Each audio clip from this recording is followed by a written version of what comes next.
All right, definitely going to keep this hand. We've got 3 of our 4 colors, and yeah, it just seems like a reasonable hand. Got our ramp element, couple of our fatties, 3 of our 4 white sources, which is interesting to say the least, but certainly not anything to get overly concerned about. We are just short of a blue mana currently.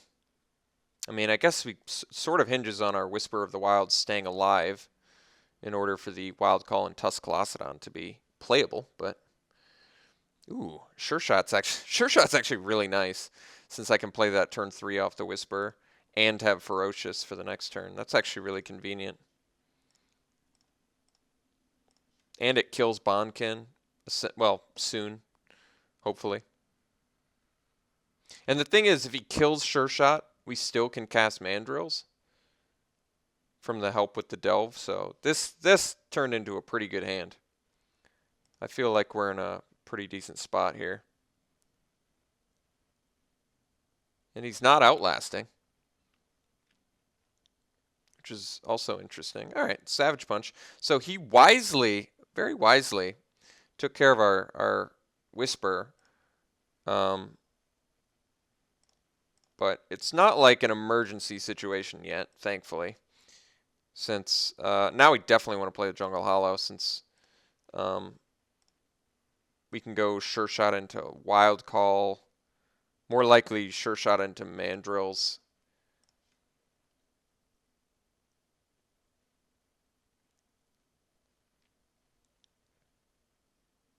Could actually just do Wild Call next turn for a 4/4, which doesn't seem too bad. Just outlasting now, okay. With a follow-up play of a Hate Blade. All right, Hate Blade's actually not too worrisome with the Sure Shot, but we do have to hope he doesn't have tons more removal. But let's bust out our Sure Shot first. Next turn we can do Wild Call to get a 5/5 or a Mandrill. I think we're going to do the Mandrills. I feel like the Mandrills is going to work better.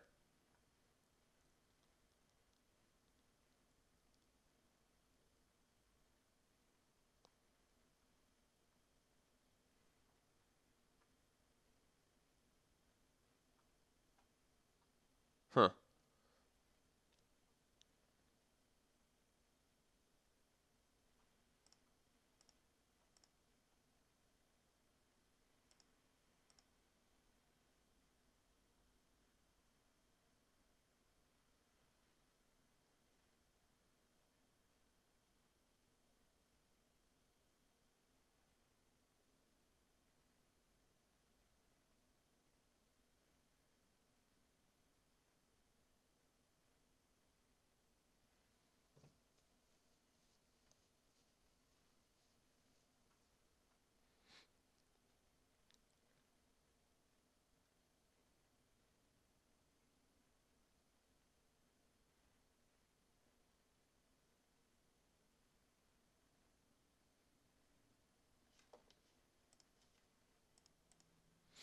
All right, giving Death Touch. So my assumption is he's just going to Savage Punch again.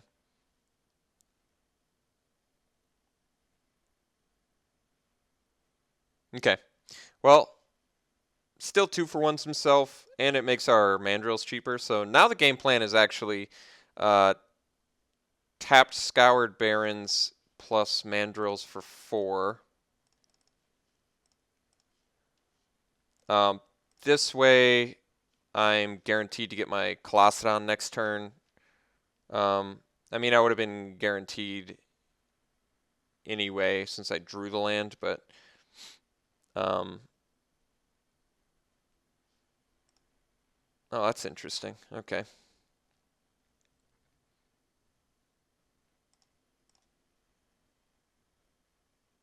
He's getting aggressive with it. So multiple fight cards from our opponent, which is also interesting. Debating whether I want a Wild Call or Colossedon next turn. The Wild Call can block the Bondkin.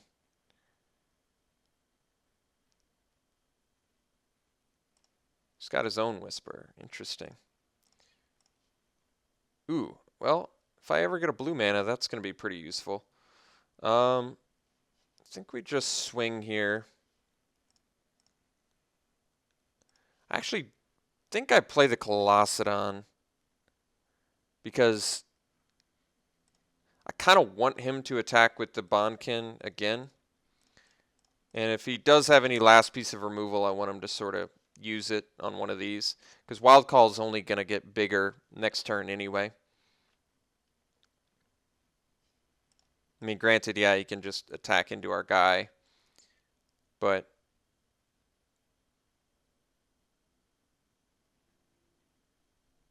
alright, so I have a feeling he's got some removal. But that's okay. If he has it, like I said, he can use it on these guys.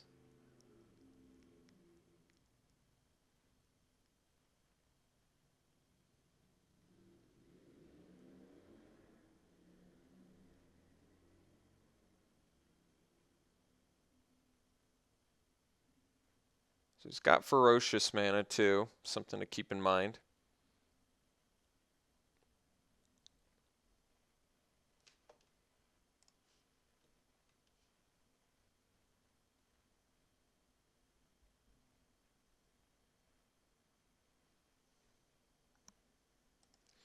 Okay, Parapet. That's going to block the Mandrills. Well, I think we just get in with our Colossedon. Follow up with a big Wild Call.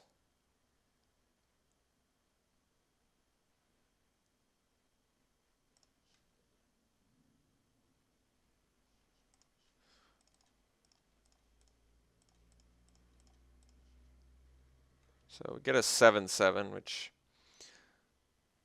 does a good job of holding back the Bondkin. It is a land which I didn't want to draw anyway, so that seems okay.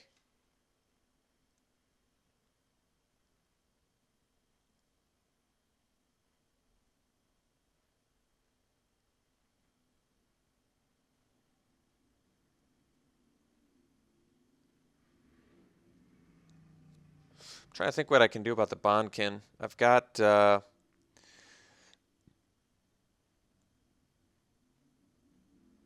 not much. Crux of Fate,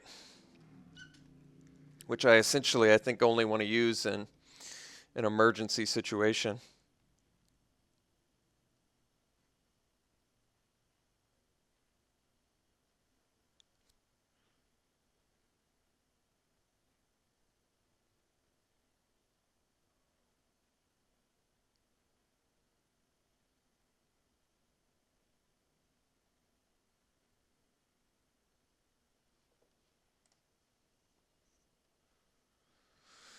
Yeah, I don't know if I can really do anything else about that 5/2 regenerator. I mean, technically, Crux of Fate doesn't even deal with it. He can just regenerate. If I can find a blue mana, though, I can maybe build a board presence to the point where my opponent can't kill me.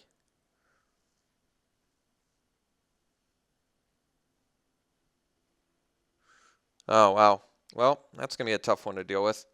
I do have some sideboard options for that, but that's going to be a tough card to beat for sure. And Highland Game's not going to do it, so we're in a pretty sticky situation now, I guess.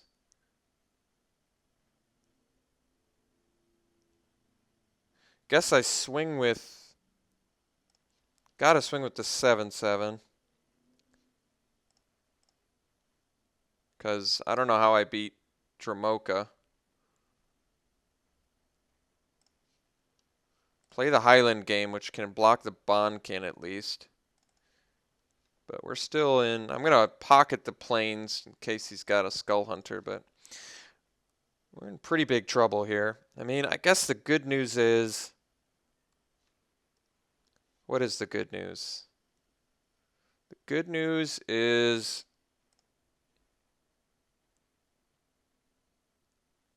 I don't know. Can't come up with some good news here. It seems like it's pretty bad news that we have to deal with Dramoka. And we're on a 2-turn clock.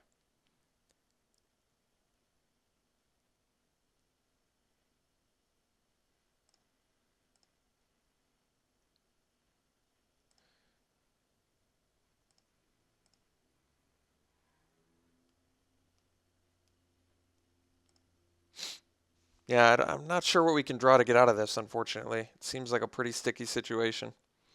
Map the Waste finds our blue mana, but doesn't really do anything else.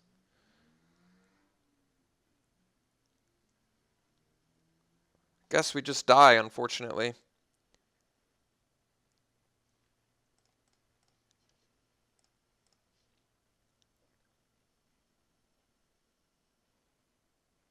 Crux of Fate would have... it still wouldn't have gotten us out of this because of the Bondkin.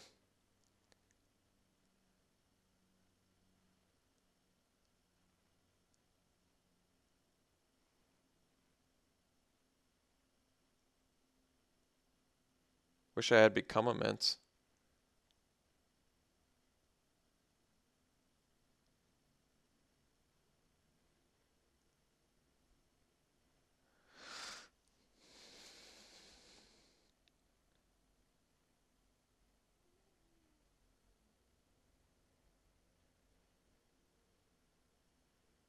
I guess at least he's sweating about it. But we're dead.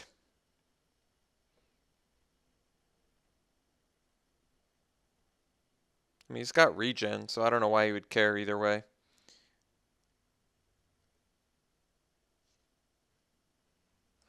All right, well, we're going to lose the game, but might as well play it out, I guess, since at least slightly ahead on the clock. There's really no reason to show him that we're running blue or Map the Waste. But yeah, losing to Dramoka is pretty unfortunate. We were in a pretty good spot right up until he played Dramoka, so it's a rare-driven format. Like I said, I find it hard to believe that people can win in this format without their rares. They really do need cards like Dramoka to win. And in this case, my opponent had it. So it's unfortunate, but that's just one aspect of this format that you really have to get used to is the bomby rares that just completely flip a game around out of nowhere. So it's a bummer when it happens to you, but it's sweet when you get to do it. So that's just the way it works. Trying to think if I bring in Windstorm just for a rare. I need 6 mana too on top of that. Keep that in mind. And that's the only flyer we saw out of our opponent as well. So it's making it a bit more tougher to justify the Windstorm, but I might do it anyway. Yeah, I mean, he could be running some Alabaster Kirans maybe. I don't know. Basically, I'm running this as a 6 mana removal spell for his rare, his 5 mana rare, which is not ideal, but I think we do it anyway. I think I'm going to cut Scout the Borders because it feels like an easy thing to cut.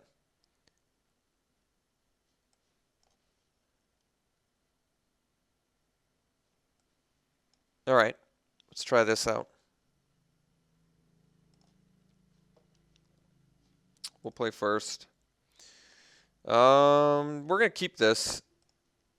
This hand, of course, could have some issues, but we've got 3 of our 4 colors and a Map the Waste to find our white mana for the Siege Rhino, so this hand potentially gets crazy good if we draw an untapped land next turn. Then we at least get to go turn 4 Siege Rhino, which I guess isn't crazy since we're not really, we're like ramping towards it or whatever. But any sort of land and we're good. All right, got the land.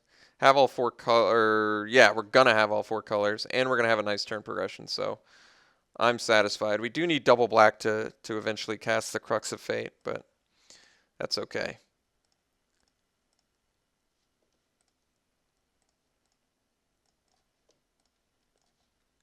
So let's get our white.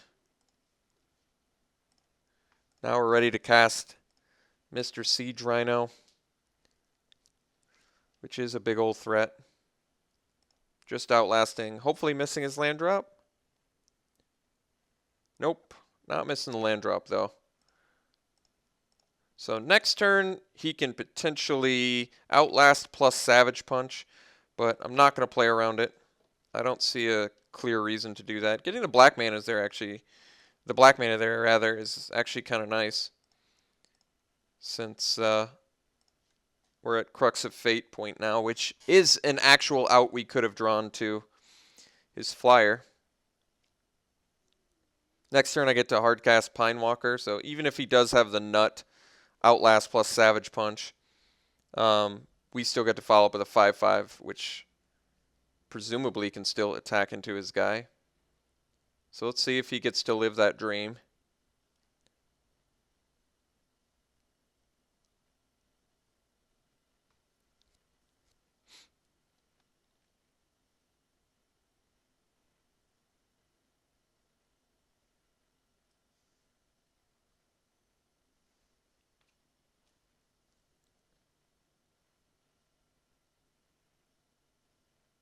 All right, Sky Captain is less worrisome.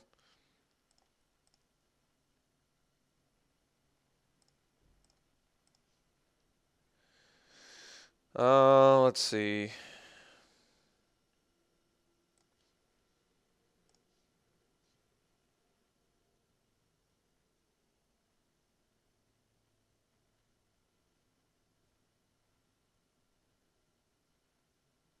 So if I attack, he bolsters his Bonkin.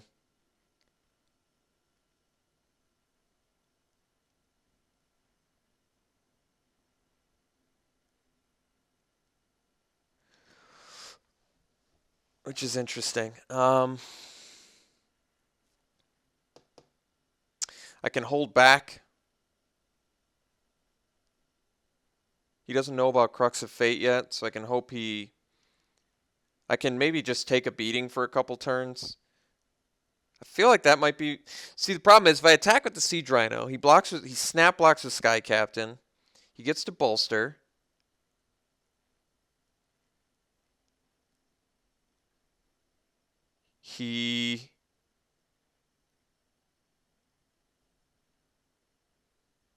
Well, I'm going to do it anyway.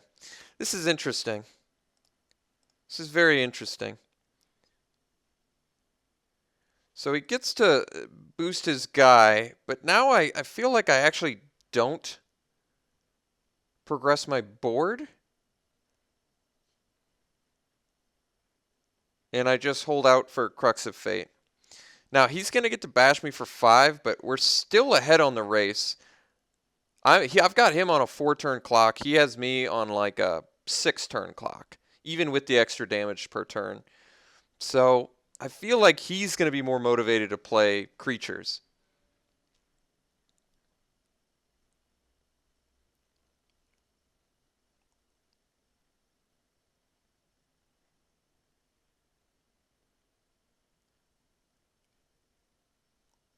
Hopefully he just slams his dragon here.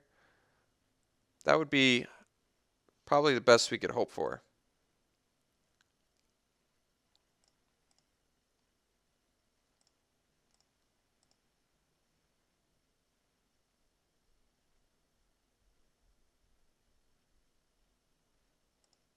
No plays. Well, that's worrisome. Guess we'll swing.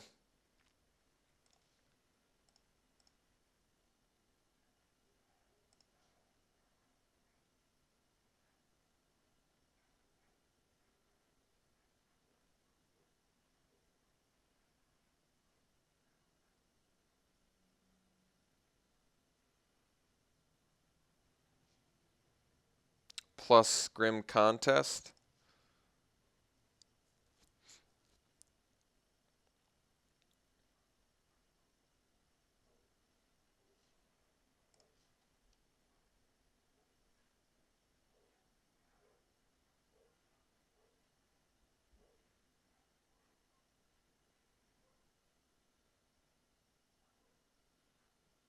All right, well, this is interesting. And by the way, I just realized Crux of Fate doesn't even... I mean, it technically does deal with the dragon, but that's all it deals with. So now I guess I'm much more motivated to just play Crux of Fate here. I'm trying to think if I can afford to take one more hit from the Bondkin and go to 16. See, the problem is if he follows up with the dragon, I still don't know what I... Crux of Fate's not going to help me there.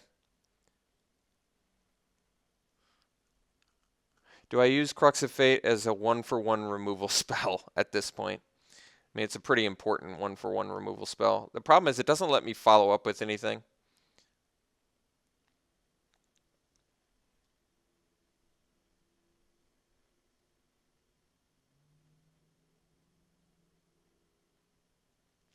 I'm going to do it. I'm not happy about it. I just feel like... I don't know what I feel like. Feel like a 6/5 first strike's tough to beat. And I guess if he slaps a molting snakeskin on there, which we know he's got, then I really can't do anything.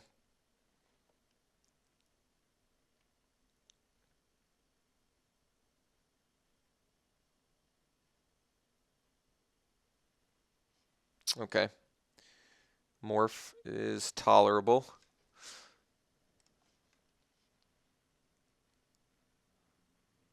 And a scavenger?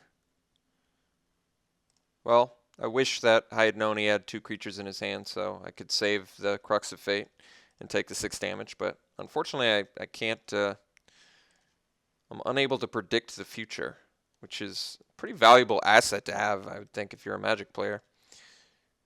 Alright, let's get Pinewalker and Teamer Charger down.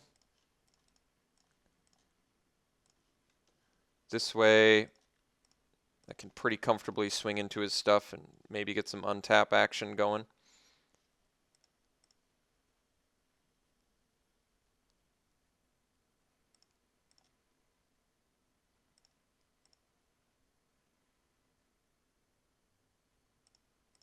Alright, well, we're going to swing into his morph. See which one he blocks. May just have to 1-for-1 on the... Well, unfortunately for us, he chose the correct one. So I might just have to trade. He has 6 mana, so if it's a Woolly Loxodon, I can't afford to just unmorph. But I can Hooded Assassin kill it if it is a Woolly Loxodon.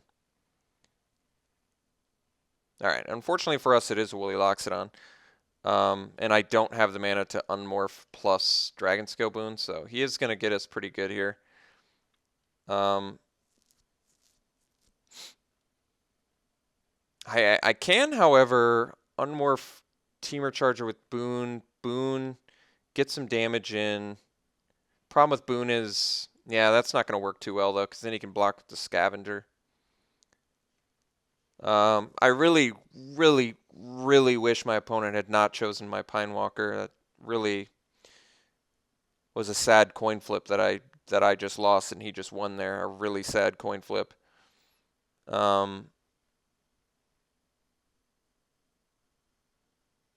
Alright, I think I actually go, because I want the extra damage here.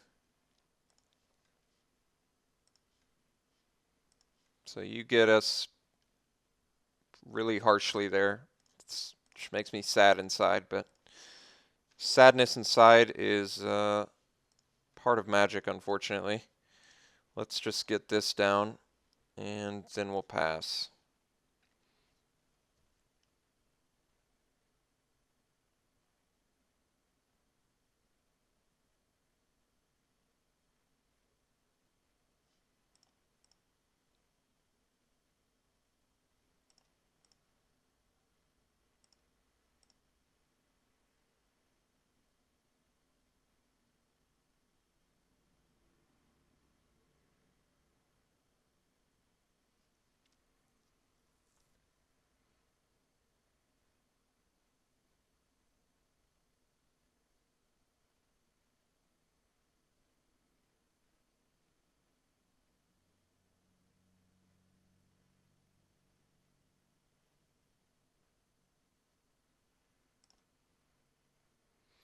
Well, I can deal with that. But what's his last card? Death Dealer too, geez. Well, Death Dealer is going to be a lot more difficult to deal with. So land draw is not going to help us. Now we're in a pretty tough spot. I don't exactly know how to beat this rare. Such a rare-driven format. Have I said that 1,000 times already? Because it just keeps being more and more true. What a rare-driven format.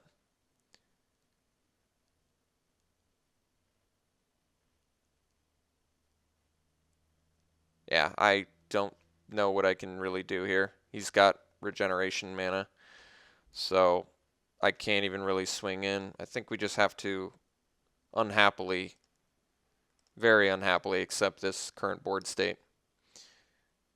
Really sad about that Pine Walker block. That I really hate to think that that was. There were a few things that had to happen. He had to have Oli Loxodon. He had to choose the right one. So those two factors panning out the way that they did really is not making me too happy at the moment.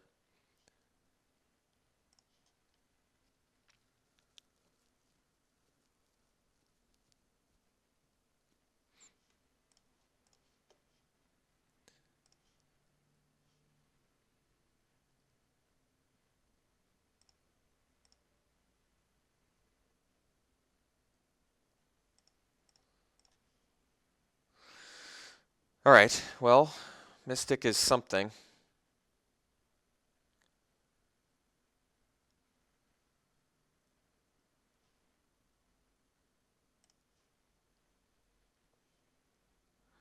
So I get in with both. He doesn't block. He more likely does block and takes 2. He goes to 12. He cracks back for at least, or at most rather, 3, 5, 7, potentially 9 damage at us next turn.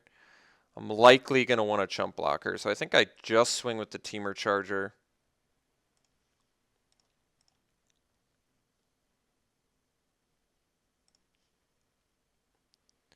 We play our Morph.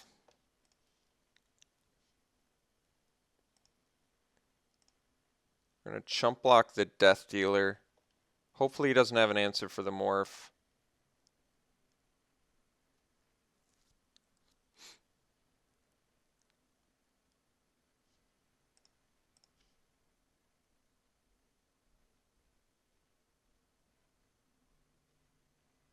Even the Death Dealer back is pretty good news for us, actually.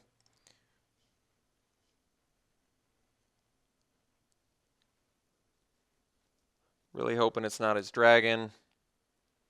Sadly it is, of course. Really, really makes me sad inside since he's got lethal now. I guess he has to bolster his Whisperer, so, well, maybe it's not the worst, but it's still quite awful. All right, let's get in with Unblockable Dude here. And boon it. Since don't really have much else we can do here. Really wish he didn't have Dramoka that turn. Really wish that. But you can wish in one hand and crap in the other, as they say. See which one gets filled first.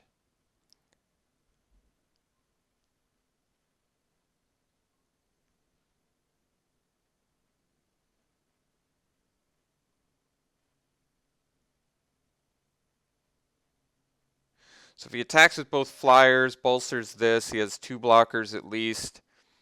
So which means he can block both of these guys, which really means not a way to victory. Is there anything I can draw that brings me victory here? Anything. Anything at all. Destructor Dragon buys me a turn. I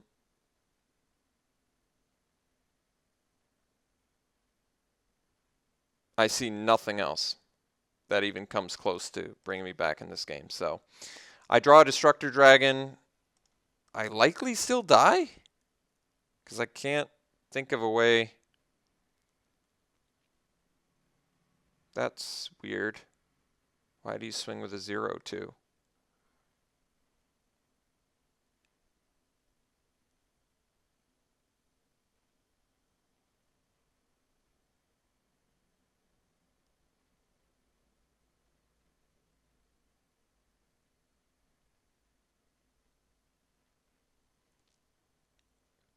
Yeah, I was going to say. Okay. Oh, I see, because he wants to bolster on it. Okay.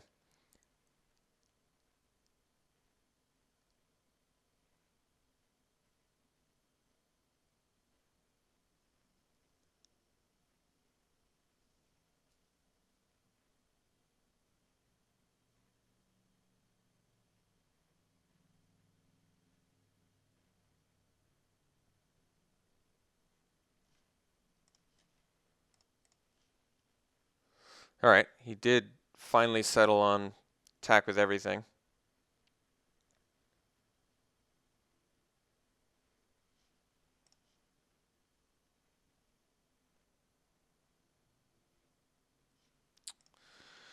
So I think we chump here and a block here so I don't die.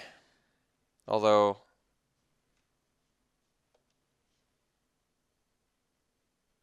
whatever.